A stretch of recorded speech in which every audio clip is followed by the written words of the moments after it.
இன்டென்ஷனே இல்லைங்க, அப்படியே பேசிட்டேங்கன்னு இதெல்லாம் இந்த செவ்வாய் பண்ற வேலையா இருக்கும். Working as NEET lecturer.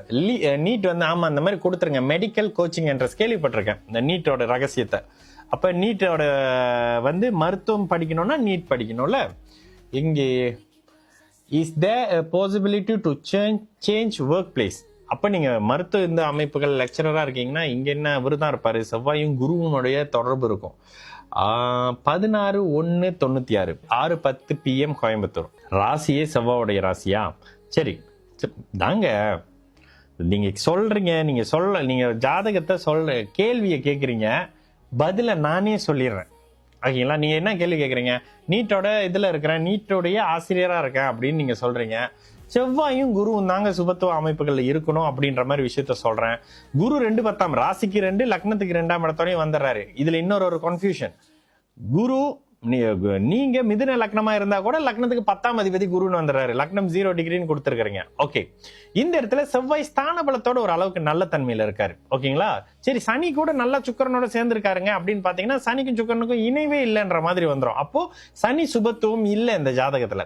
முதல் நிலை சுபத்துவமாக குருவும், இதுல சுபத்துவம்னு கூட சொல்ல, ராசி லக்னத்துக்கு 2 மிதுன லக்னமா இருந்தா கூட லக்னத்துக்கு 10ஆம் இடத்தை குரு தொடர்பு கொள்வாரு. அப்போ லக்னத்துக்கு 2 ராசி லக்னத்துக்கு 2/10 அமைப்போடு வந்து நீங்க செவ்வாய், நீங்க மிதுன லக்னமா கொஞ்சம் டைம் நீங்க பின்னாடி அட்ஜஸ்ட் பண்ணிக்கங்க. மிதுன லக்னம்னு தான் வருவீங்க.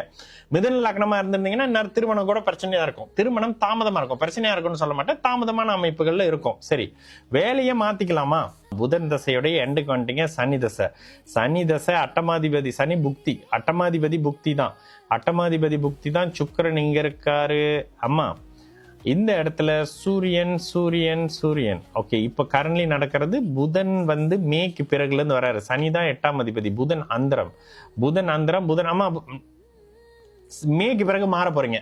நீங்க கேட்ட கேள்விக்கு தான் பதில். மேக்கு பிறகு வேலை மாற்றம் இருக்கும், கண்டிப்பாக மாற போறீங்க. இந்த இடத்துல என்னன்னா உங்களோட ஹெல்த்தை கொஞ்சம் செக் பண்ணிக்கங்க. ஓகேங்களா? மிதுன லக்னமா தான் இருப்பீங்க. லக்னத்தை குரு பாக்குறாரு. ஆனால் 6ஆம் அதிபதி உச்சமாகி 8ஆம் இடத்துல இருக்கக்கூடாது. சில நேரத்துல அப்படியே தொடுக்கா பேசுற விஷயம்லாம் உங்ககிட்ட இருக்கும் பாருங்க. அவசியம் நம்ம இன்டென்ஷனே இல்லைங்க, அப்படியே பேசிட்டேங்கன்னு இதெல்லாம் இந்த செவ்வாய் பண்ற வேலையா இருக்கும்.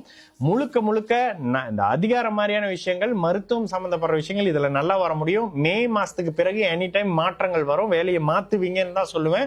டைமிங்க கொஞ்சம் பின்னாடி போட்டுக்கோங்க. நீங்க லெக்சரரா இருக்கிறதுக்கு ராசி லக்னத்துக்கு குரு 2/10 அமைப்போட தொடர்புல இருக்கக்கூடிய அமைப்பு. கடகம்னா கூட குரு 2 பாக்குறாரு.